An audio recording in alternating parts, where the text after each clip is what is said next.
To this day, I find it very difficult to talk about what had happened in my apartment in Alabama. I didn't tell but a few close friends what was going on in my home because I was scared at how others would look at me or judge me. I was most of all scared what else would happen to myself, and most importantly, my 3-year-old son, Austin. I have always believed in ghosts.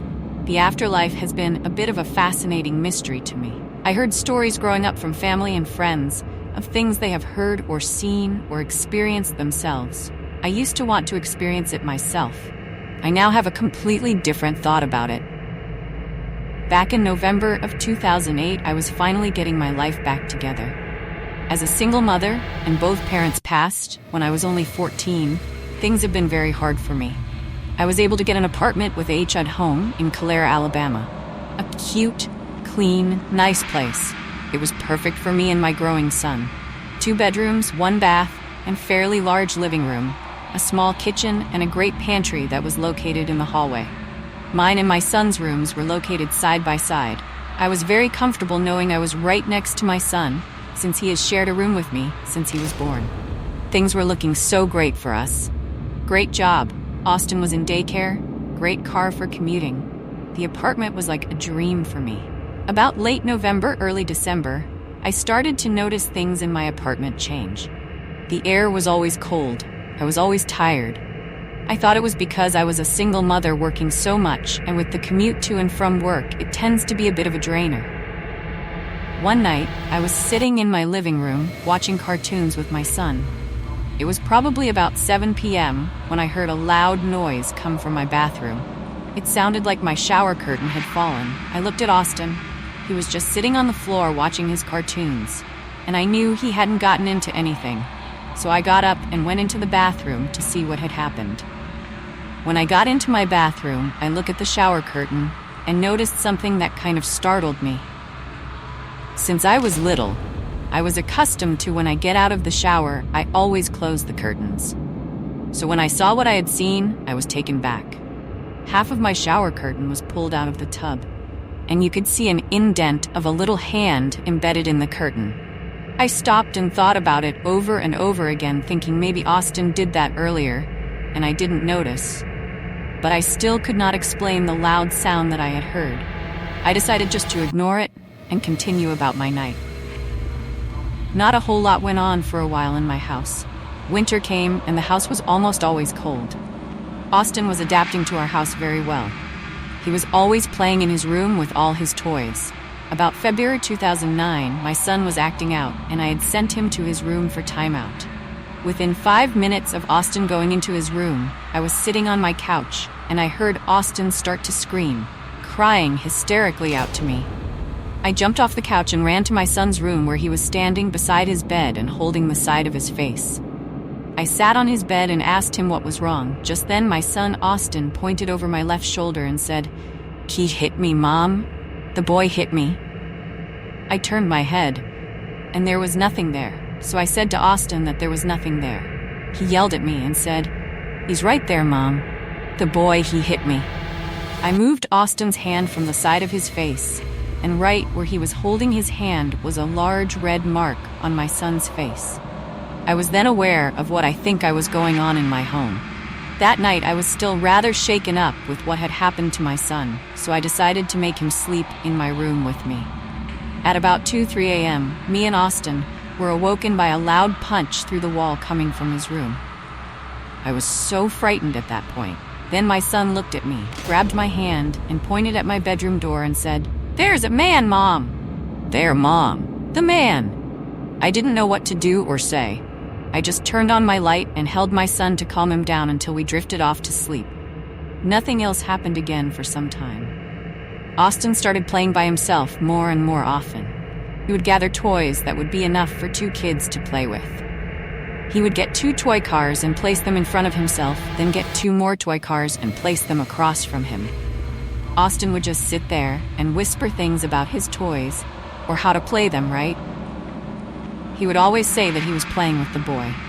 I asked him what boy, and he would point across from him and say, "That boy, he likes to play with me and my toys."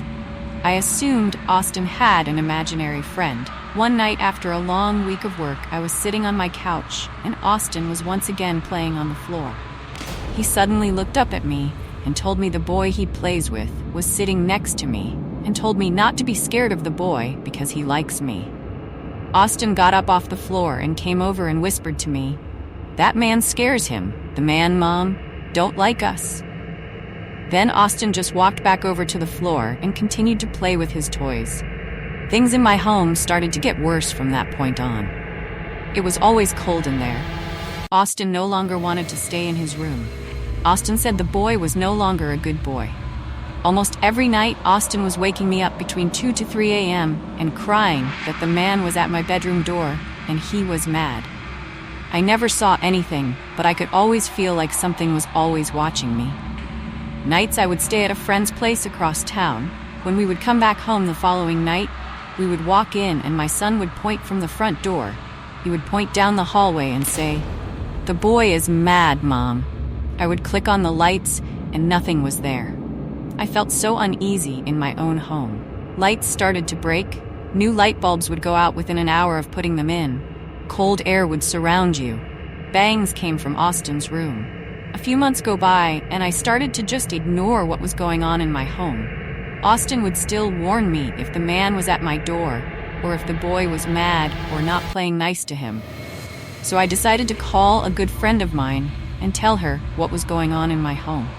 She has done some of her own studying about ghosts and haunting and paranormal things. That's why I decided to turn to her. She told me I should go into every room in my house and demand out loud that they were not welcome there. And this is my home, and they are to leave. She also instructed me to say that if they have any problems with that, to go see her. So a few nights later, after I had built up the courage to do so, I went into every room in my house and said to leave my house, they are not welcome there, and go see my friend if they wanted to. I decided not to tell my friend when I was doing this. Simply I was embarrassed and scared and didn't really know what I was doing. That night, I felt rather great. Austin didn't wake up in the middle of the night to tell me about the man. The house felt comfortable again. The next morning, I woke up to my phone ringing and ringing. I picked up, and it was my friend on the phone, the one that gave me the instructions a few nights ago. She was crying on the phone to the point I could not understand her. I calmed her down and asked her what was wrong. She said she had gone to the store and met up with her mother just a little while ago, and her mother was driving in the vehicle in front of her and called up my friend's cell phone and asked her who was that little boy sitting next to her in her van. My friend asked her mother what she was talking about, and her mother told her that she was looking in her rearview mirror and that there was a little boy sitting next to her in her van. She looked next to her in the passenger seat, and there was nothing there. She hung up on her mother and called me. That's when I told her I did what she asked me to do last night. She just started to cry and said that I needed to get out of my house, that whatever was in my home was not a friendly thing, but something strong and powerful. She said she was feeling sick and cold and frightened. The rest of the day I stayed at a friend's house across town. I had work in the morning, so I decided to stay the night. The next day, on a Monday, I had a great day. Work was great. I was full of energy. Nothing that had happened in my house even crossed my mind. I picked up Austin from daycare early since my job let me out a few hours early. The drive home was nice. Bright sunny day, cool breeze. I felt full of energy. Austin also had a great day at daycare. We pulled up to my apartment and I opened the front door. I was all of a sudden taken over with exhaustion. I felt so tired. I walked over to my couch and sat down and I fell asleep. I remember opening my eyes and seeing Austin sitting on the living room floor and watching cartoons. I felt so tired. It was hard to even lift my head and open my eyes to check on my son.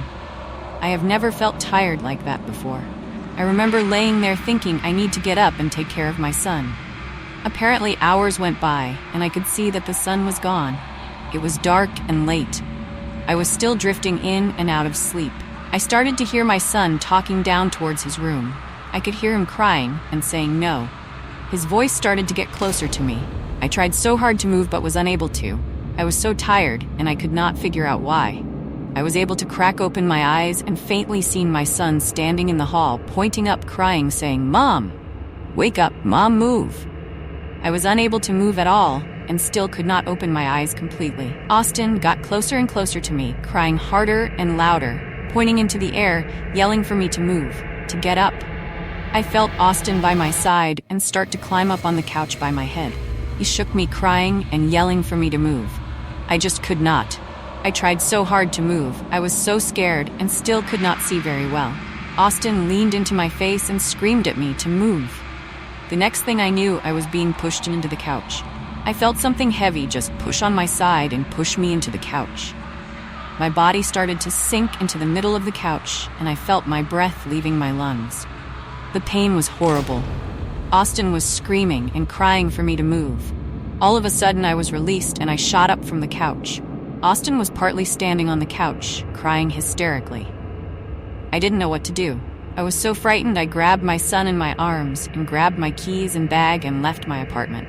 As I got into my car and as I was pulling away, I looked at my windows. I could see I left the lights on and they just turned off by themselves. I went to my friend's house across town. I felt I could not get there fast enough. Austin was crying in the back seat the whole drive. I was scared, trying not to cry, trying to figure out what had just happened. What was I going to say to my friend for my showing up so late at their house like that?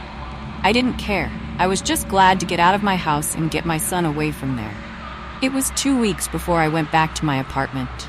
The minute I walked in, my son pointed at the hallway and once again said to me, "Mom, the boy is mad." That's when I decided it was time to move. A few days later, I was packed and moving myself and my son to a friend's house out of state. I hated that I had to start over again. I didn't want to leave my job, but whatever was in my house didn't want me there and was causing my son pain. I just had to get out and try to never look back. I have been scared to talk about what had happened in that house. I was afraid that by talking about it might bring it back or cause so many more unwanted memories for me and my son. Austin is now a smart 9-year-old boy and has no memory of what had happened in that apartment, and I hope he never remembers. I was able to get a picture of something in my son's room, and most pictures I have taken in that house, you could see things in the background of every picture of my son. A friend of mine offered to do an investigation on my apartment, but I decided I didn't want to know what was in there, or if anything had happened in there. I still to this day don't want to know. The memories are enough for me. I also now know whatever was at my apartment will always be with me. Nothing bad as it was then, just the little things. Whispers, lights, voices, that strange feeling someone is watching you. Months go by, then that sudden reminder. I'm not alone,